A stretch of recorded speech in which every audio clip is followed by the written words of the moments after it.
जिने मगाशी मला एक छान गमतीशीर गोष्ट ऐकवली. एक 2-3 वर्षापूर्वी नरेंद्र मोदी आणि अशोक चव्हाण किती भ्रष्टाचारी आहे हे नांदेडला येऊन सांगितलं. देवेंद्र फडणवीस सांगत होता अशोक चव्हाण किती भ्रष्टाचारी आहे हे जरा आपण ऐका. मुख्यमंत्री फडणवीसांनी अशोक चव्हाणांवर काय टीका केली आहे? यहाँ महाराष्ट्र में लोगों ने इस तरह की कोशिश की थी, शहीदों के परिवार को धोखा दिया था. इससे तो नांदेड़ और पूरा भारत भली भांति परिचित है.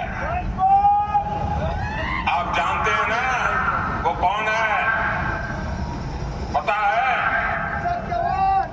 अशोकराव चव्हाणांना इतके वेळा मंत्री बनायला, मुख्यमंत्री बनायला इतके वेळा नांदेड जिल्ह्याचा चेहरा ते बदलू शकले का? या ठिकाणी विकास करू शकले का? बंधू भगिनींनो, हे याकरता विकास करू शकत नाही याचं कारण तुम्ही बघा. ते लीडर नाही आहेत. अशोकराव लीडर नाही आहेत. अशोकराव डीलर आहेत. तुम्ही बघा रॉकेट पासनं तर पेट्रोल पंपापर्यंत डीलरशिप कोणाची, मोटरसायकल पासनं मोटर गाडीपर्यंत डीलरशिप कोणाची, सगळी डीलरशिप त्यांची. हे डीलर आहेत, हे लीडर नाही आहेत. या नांदेडला लीडरची गरज आहे आणि या ठिकाणी लीडर म्हणून प्रताप पाटील चिखलीकरांना मैदानामध्ये आपण उतरवला. मला विश्वास आहे आता नांदेडला या ठिकाणी लीडर दिल्याशिवाय आपण राहणार नाही. मोदी सांगतात आणि 24 तासात अजित पवार भारतीय जनता पक्ष. या भारतीय जनता पक्षाला विस्मरणाचा रोग आला, आठवत नाही आपण आधी काय बोललो होतो, आधी काय केलं होतं, आधी कोणतं आंदोलन केलं होतं, कोणाला भ्रष्टाचारी म्हणालो होतो. हे सगळे भ्रष्टाचारी एकत्र घेऊन भारतावर अजून काय 5-6 लोक असतात. काही वर्षापूर्वी या महाराष्ट्रामध्ये, या मुंबईमध्ये या देशातला सगळ्यात मोठा आदर्श बिल्डिंगचा घोटाळा झाला.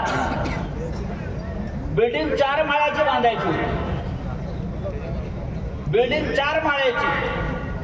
सैनिक हुतात्मे शहीदांसाठी आणि अशोक चव्हाणने त्याच्यावरती 34 माळे चढवले आणि आणि भारतीय जनता पक्ष या अशोक चव्हाणला तुरुंगात टाकायला निघाला आणि आज त्याच भारतीय जनता पक्षानं अशोक चव्हाणला त्यांचा पक्ष आधी एकनाथ शिंदेला प्रेम केलं आणि ते संभाजीनगर आजही ठामपणे माननीय उद्धव ठाकरे साहेबांनी ज्या प्रकारचं वातावरण या संपूर्ण राज्यामध्ये आपल्याला दिसत आहे हे वातावरण शिवसेनेला पोषक आहे. हे वातावरण एकच सांगतो उद्धव साहेब, आता जेव्हा आपलं सरकार आहे तेव्हा कोणाला दया माया नाही. हे लोक येतील, माफी मागतील, साहेब माफ करा, चुकलो, आता होणार नाही. आता हे पापी भ्रष्टाचारी गद्दार आपल्या दारात उभे राहता कामा नये, त्यांची हिंमत होता कामा नये.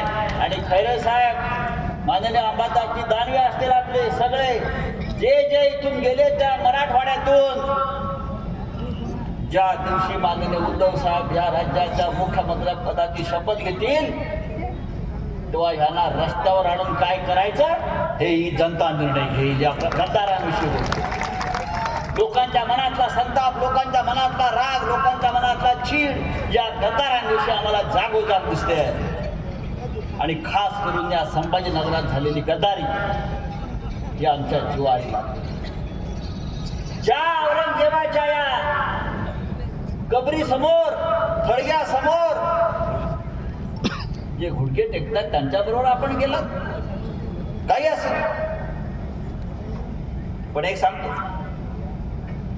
ही पवित्र भूमी आहे, ही हिंदुत्वाची भूमी आहे, ही स्वाभिमानी जनतेची भूमी आहे. आणि या भूमीतून कायम बाळासाहेब ठाकरेंनी महाराष्ट्राला साथ घातलेली आहे.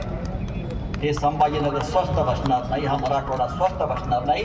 आणि म्हणून आज माननीय उद्धव साहेबांचं स्वागत ज्या पद्धतीनं या मराठवाड्यात पुन्हा एकदा झालेलं आहे, त्यातून स्पष्ट मराठवाड्यावर प्रत्येक जिल्ह्यावरती, प्रत्येक लोकसभा मतदारसंघावरती, प्रत्येक विधानसभा मतदारसंघावरती शिवसेनेचाच भगवा झेंडा फडकेल आणि पुन्हा एकदा ती शिवसेना, तीच मशाल ही ज्वलंत पद्धतीनं तळपून जुळून निघेल. संपूर्ण आपल्याला माननीय मोदींचं विचार ऐकायचे आणि त्यांच्या विचाराच्या मार्गावरून आपल्याला पुढे जायचं आहे. जय हिंद, जय महाराष्ट्र. आदरणीय उद्धव ठाकरेजी, व्यासपीठावरील शिवसेनेचे सर्व मान्यवर नेते आणि या शिवसेनेच्या बालेकिल्ल्यात जमलेले सर्व संभाजीनगरचे शिवसैनिक बंधू भगिनी आणि माता, आज सकाळपासून माननीय उद्धवजी संभाजीनगर जिल्ह्यामध्ये अनेक भागात फिरून आले, सभा घेतल्या, जनसंवाद केला, गंगापूर झालं. म्हणजे घसा फाटेपर्यंत त्यांच्या भ्रष्टाचारावर बोलणारे हे लोक आता त्यांची चाटतायत. चाटकला सुरू केला. आमच्याकडले 40 घेतले भ्रष्टाचारी, अजितदादाचे 40, आता काँग्रेसचे 5-10, हा भारतीय जनता पक्ष. उद्या मला तरी असं वाटतंय की राष्ट्रीय स्वयंसेवक संघाच्या शाखा काँग्रेसच्या कार्यालयामध्ये हे चित्र आपल्याला बदलायचं. या महाराष्ट्रामध्ये ज्या पद्धतीनं गुंडगिरी, भ्रष्टाचार, चोऱ्या माऱ्या, दरोडेखोरी करणाऱ्यांचं राज्य आलेलं आहे आणि महाराष्ट्राची बदनामी सर्व स्तरावर सुरू आहे. हे चित्र बदलायचं असेल तर पुन्हा एकदा या महाराष्ट्रामध्ये शिवसेनेच्या नेतृत्वाखालचं, उद्धव ठाकरे साहेबांच्या नेतृत्वाखालचं सरकार आपल्याला आणायला. शिवसेना सत्ता पे आएगी, शिवसेना दिल्ली तक जाएगी. मगाशी बघितलं उद्धव साहेब, हे अब्दुल सत्तारच्या नावानं फारच लोक इथे, अब्दुल मिया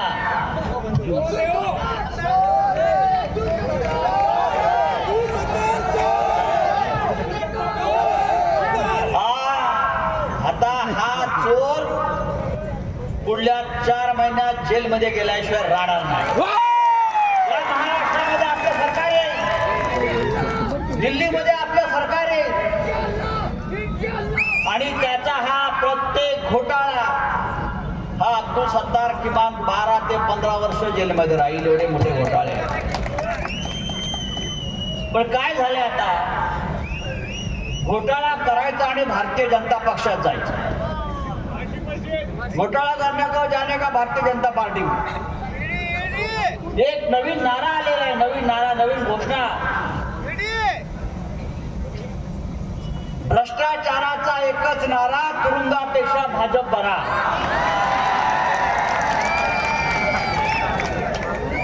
भ्रष्टाचाराचा एकच नारा, तुरुंगापेक्षा भाजप बरा.